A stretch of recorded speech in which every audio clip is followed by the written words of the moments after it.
What the hell? Oh my God.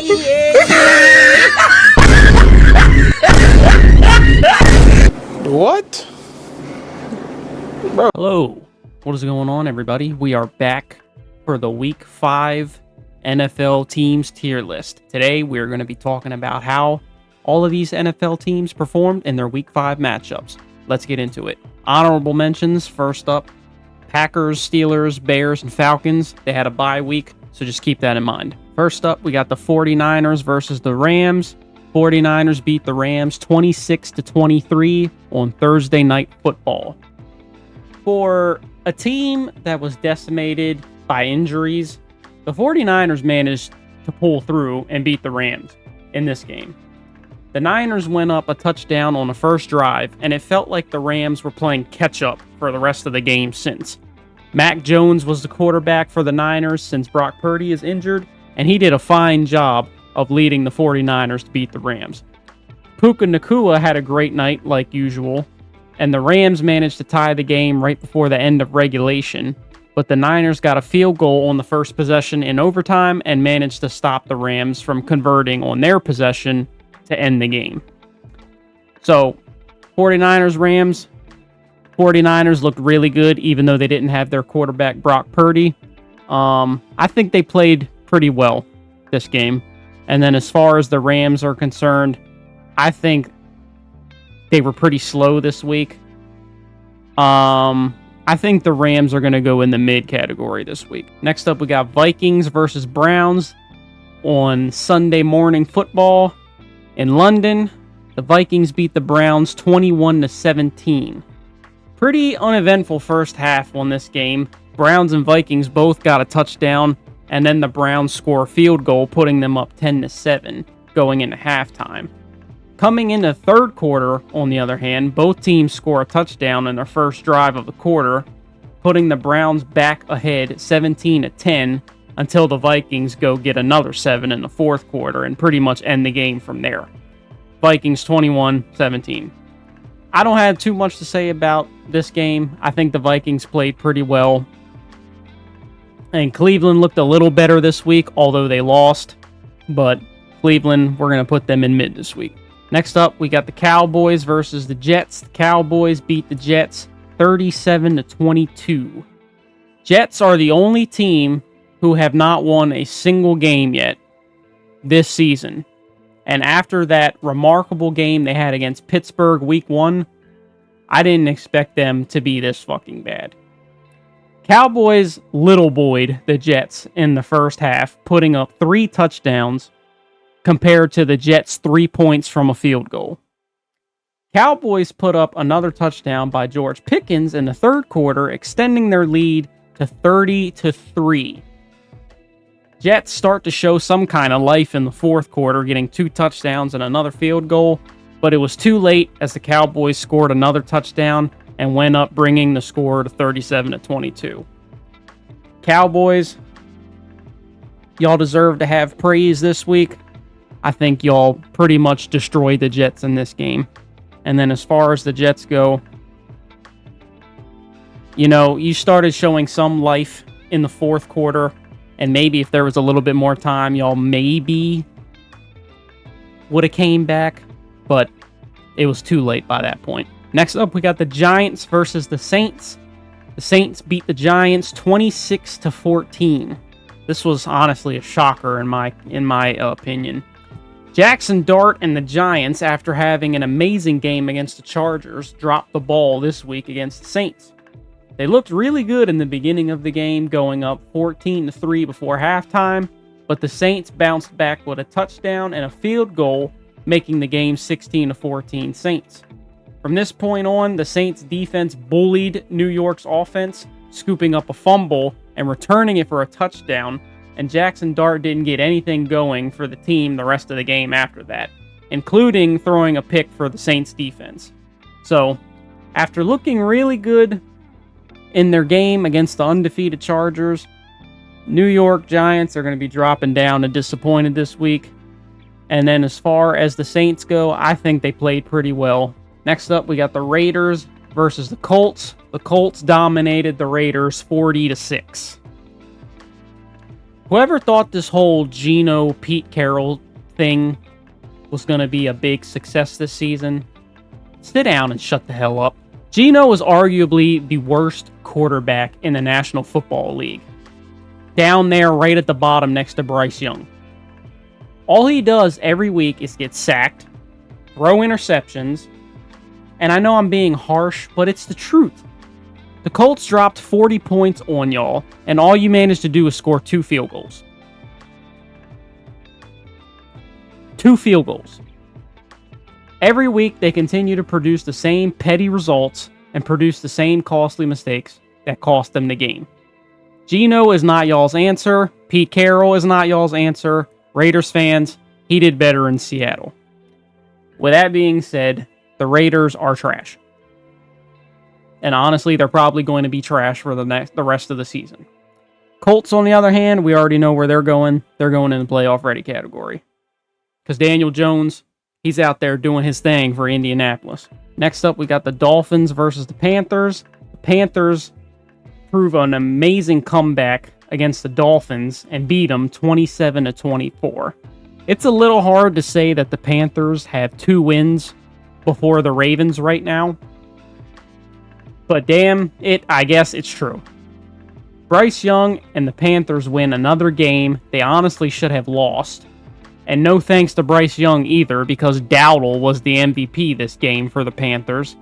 Bryce had a fumble in the beginning of the game, and he threw a pick in the middle of it. I wouldn't necessarily say the Panthers won this game. It was more like the Dolphins lost this game. So with that being said, Dolphins, y'all fucking suck. Dolphins were up 10-3 going into halftime. Then Dowdle put the game on his back and got his team in touchdown range a few times to get the Panthers some easy scores and put them in the lead and give them the win in the end. Dolphins, because you blew that lead so bad, you're going in the trash category. And Bryce Young and the Panthers, I wouldn't necessarily say y'all played well. It was more like a you saved the game kind of thing. So I think y'all are going in mid this week. Next up, Broncos versus Eagles. The Broncos upset the Eagles and ended their undefeated streak by putting up 21 points versus the Eagles' 17 points. Eagles pretty much controlled the game throughout the first 3 quarters. The Broncos trailed by 14 points until J.K. Dobbins scored a rushing touchdown for the Broncos in the first minutes of the 4th quarter. Then, Denver's defense got a stop on the next drive for the Eagles, and then the Broncos managed to score another touchdown and get a successful 2-point conversion on their next drive, taking the lead and making it 18-17. After another failed offensive possession by the Eagles, the defense had a chance to get the ball back to the offense, but they got an unnecessary roughness penalty and helped Denver get into field goal range, making it 21-18. Eagles then, with their last drive, put up a Hail Mary for the end zone, but nobody was able to come up with the ball, thus ending the game. And I know I said 21-18 a few minutes ago, but I meant to say 21-17. Broncos, I think y'all played really well this week. I wouldn't say you're playoff ready. You did manage to upset the Chiefs, but there were some costly things, and y'all had a slow start to that game. So I would say you played well this week. And then the Eagles, I would say I'm more disappointed in y'all this week than anything, because y'all took the lead and then you weren't able to do anything else with it. So the fact that they came back on y'all, that was just a little upsetting. Next up, we got the Ravens versus the Texans. Texans won 44-10. Yeah. We're not going to talk about this game. Yeah, I don't think we need to talk about this game.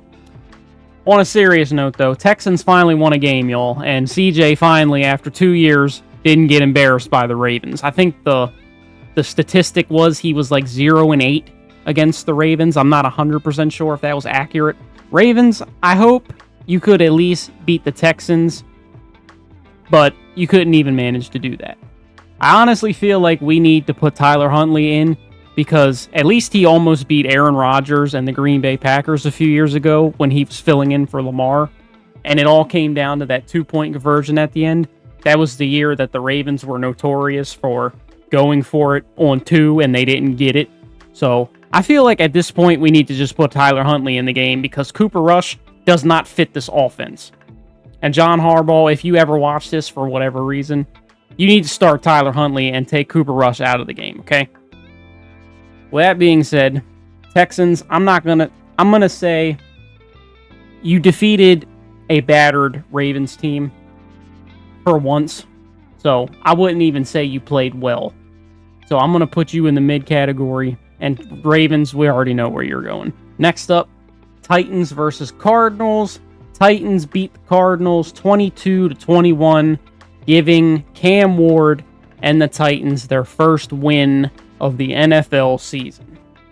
On the first drive of the game, Murray throws an absolute dart down the field to Marvin Harrison to get the Cardinals on the goal line for a touchdown. Titans answer back on their next drive with a field goal, which is then answered back again with another Cardinals touchdown, making it 14-3.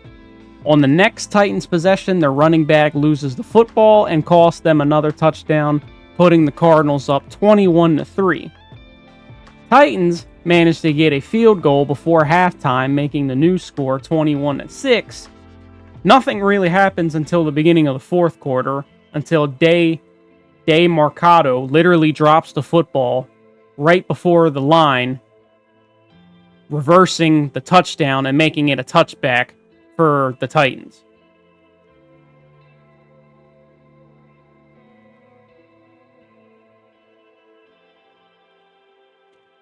Why is this getting more common every year? Like, why is this getting more and more common? Why are people celebrating before they break the plane and get the 6 points? This isn't the first time. This is like the third or fourth time this has happened. Why are players still doing this?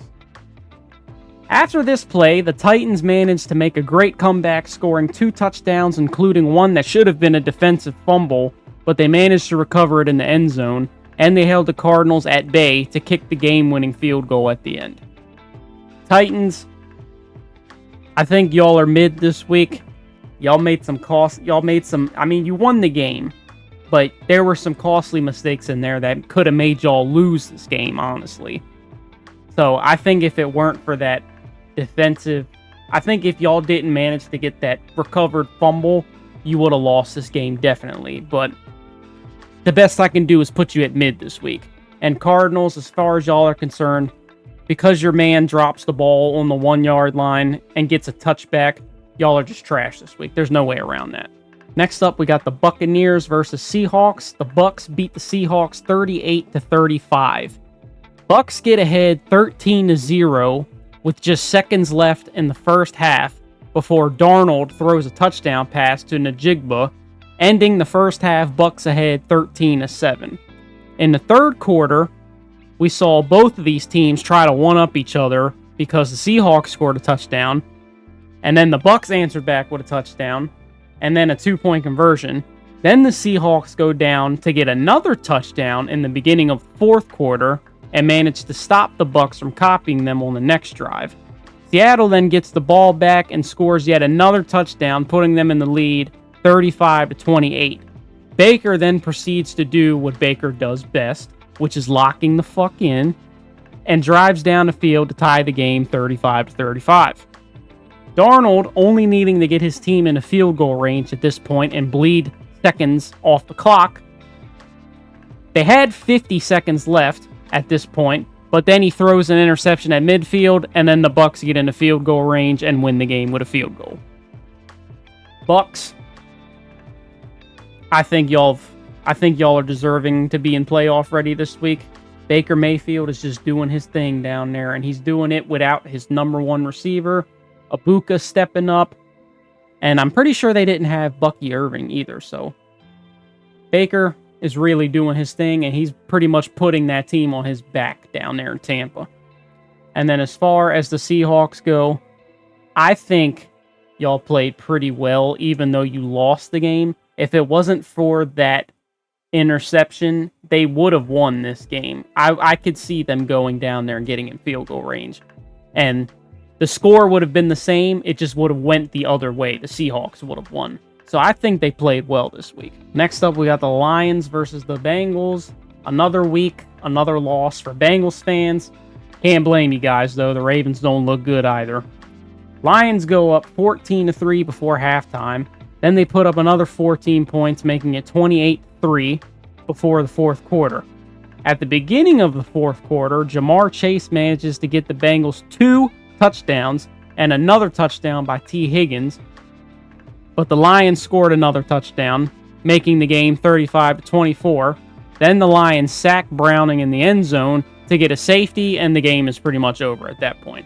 Lions 37-24. Lions, your only mistake was week 1 against the Packers, but y'all have been in this category since, and I don't see y'all leaving this category anytime soon. And then Bengals, as far as I'm concerned, this week you stepped up.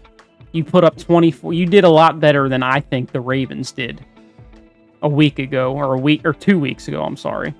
But Jamar Chase got his touches. T. Higgins got a touchdown. I think y'all are mid this week. You deserve to be moved up this week. Next up, we got the Chargers versus the Commanders. The Commanders won 27-10. Chargers looked really good at the beginning of this game, getting 10 unanswered points, making it 10-0 due to Washington's struggles on offense the first couple of drives. The struggles didn't last long, however, because Washington managed to come fire right back with a touchdown and a field goal before halftime, tying the game 10-10. After halftime, the Chargers had a beautiful kick return that got taken back because of a roughing the punter penalty, and Washington manages to march down the field and score a touchdown because of it. After this, the Chargers drive, making the game 20-10. Chargers then had the most beautiful drive of the game, getting right on the 1-yard line for 3rd and goal, and Herbert throws an interception. Because of the ball getting tipped, after this, the Commanders just march down the field, bleed the clock, score another touchdown, and just leave a few seconds left for the Chargers, which wasn't enough time for them to do anything, obviously. And they won the game 27-10. Commanders, y'all got Jaden Daniels back. I think y'all are going in this category this week. And Chargers, I would say I'm disappointed in y'all. Like, I really thought I thought this would be a pretty much back and forth game, but you only scored 10 points and then didn't do nothing the rest of the game. So I think I'm pretty disappointed in y'all this week. Next up, we got the Patriots versus the Bills. Sunday Night Football. Patriots beat the Bills 23-20. This game was pretty much the Buffalo Bills Butterfinger Bowl because the Bills turned the ball over 3 times and pretty much handed the Patriots the victory in this game. Bills did everything they could to get the Patriots the football and the victory in this game. And I'm sure Drake May and the Patriots thanked them for it after the game was over. Patriots won 23-20 over Buffalo in their own stadium while they debuted their rivals' jerseys, no less. And I'm sure Buffalo fans were upset about this one. Anyway,